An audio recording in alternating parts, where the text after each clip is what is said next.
As you are receiving your I-140 approvals, I know a lot of you are starting to work on your adjustment of status and need guidance in the process. You have probably already spent thousands of dollars in lawyers for your EB2 NIW, and you don't want to spend $2,000 more in lawyer fees for your green card applications. So we have already done the I-485 and I-765 forms in previous videos, which are part of the green card application. And today we will work on the advanced parole, the travel permit that you can file along your I-485 form. So if you want to learn how to file the I-131 form, stay tuned. Hi again, my international hardworking friends.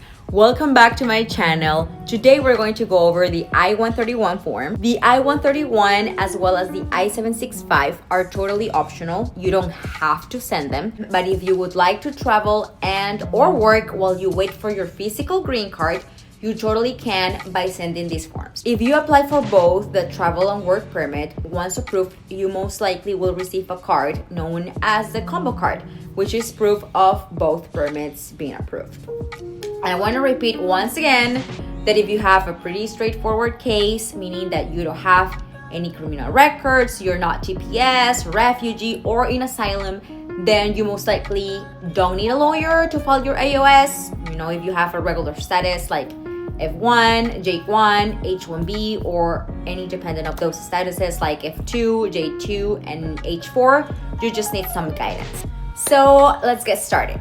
A regular first step, just like we did in the other forms, is to make sure that you have the most updated version on the form from USCIS directly.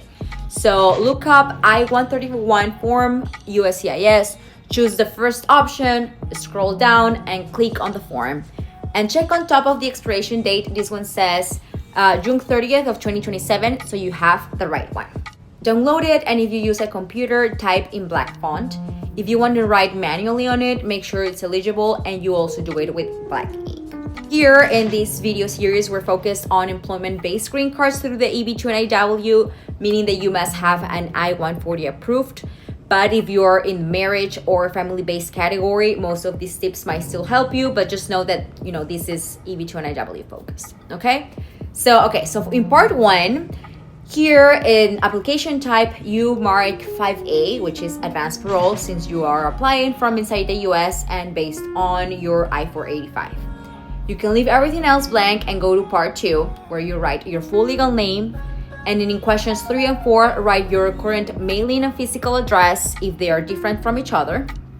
Now for question 5, remember that you received an alien number when you received your I-140 approval notice, if you didn't have one before. If not, you'll probably have one from other EAD cards. Then in questions 6 to 9, you write your country of birth, citizenship, your gender, and date of birth. Now in question 10, if you have worked in the US, you must have a social security number, so you write that in this box.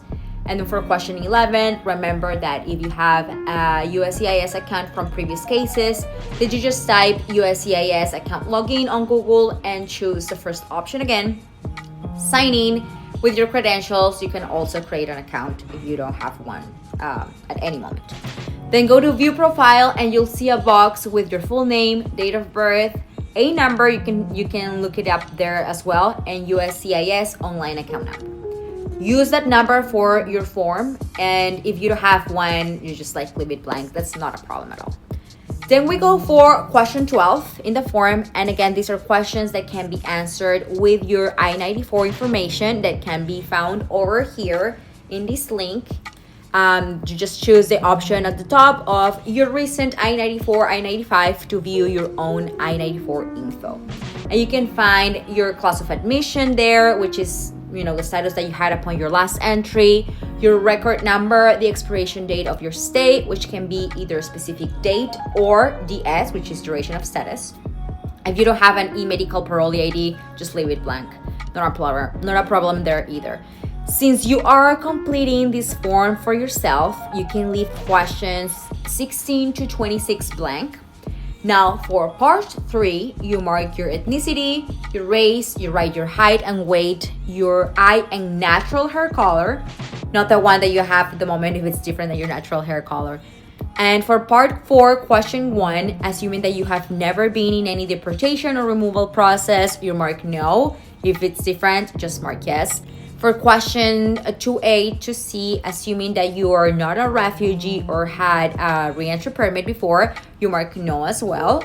For questions 3A, since this is your first time applying for advanced parole, I'm assuming that it is, you mark no as well.